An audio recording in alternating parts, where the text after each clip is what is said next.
پاکستانی سیاست کے خوبصورت ترین کردار سید منور حسن مرحوم، جو کہ جماعت اسلامی کے جنرل سیکرٹری اور امیر جماعت اسلامی بھی رہ چکے ہیں، آج ہم ان کی زندگی کے حوالے سے کچھ چیزیں ڈسکس کرنے لگے ہیں۔ ناظرین اکرامی، یہ وہ شخصیت ہیں جو 1977 کے الیکشن میں پورے پاکستان میں سب سے زیادہ ووٹ لینے والے شخص تھے، اور ان کی اہلیہ محترمہ بھی ممبر قومی اسمبلی رہ چکی ہیں۔ ناظرین اکرامی، الیکشن کمیشن نے ان کو حکم دیا کہ وہ اپنے اثاثے الیکشن کمیشن میں ڈکلیئر کریں، تو انہوں نے ایک لسٹ الیکشن کمیشن کو مہیا کی تھی۔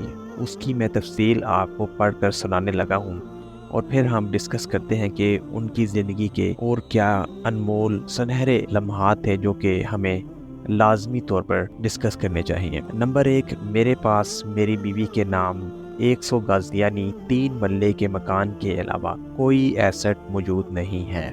نمبر 2، یہ مکان بھی میری بیوی کو وراثت میں ملا ہے۔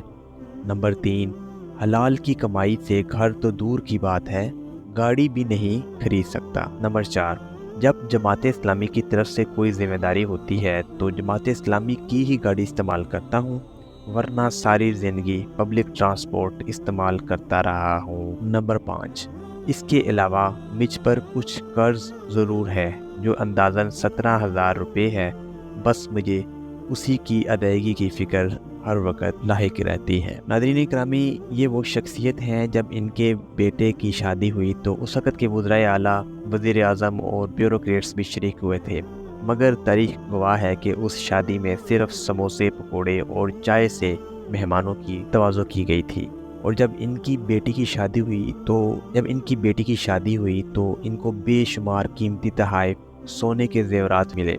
تو ناظرین اکرامی، انہوں نے یہ سب اٹھا کر جماعت اسلامی کے بیت المال میں جمع کروا دیا، اور یہ کہا کہ یہ میری بیٹی یا مجھے ذاتی حیثیت میں نہیں بلکہ امیر جماعت اسلامی پاکستان ہونے کی وجہ سے ملے ہیں، اور ان پر حق بھی جماعت اسلامی کا بنتا ہے۔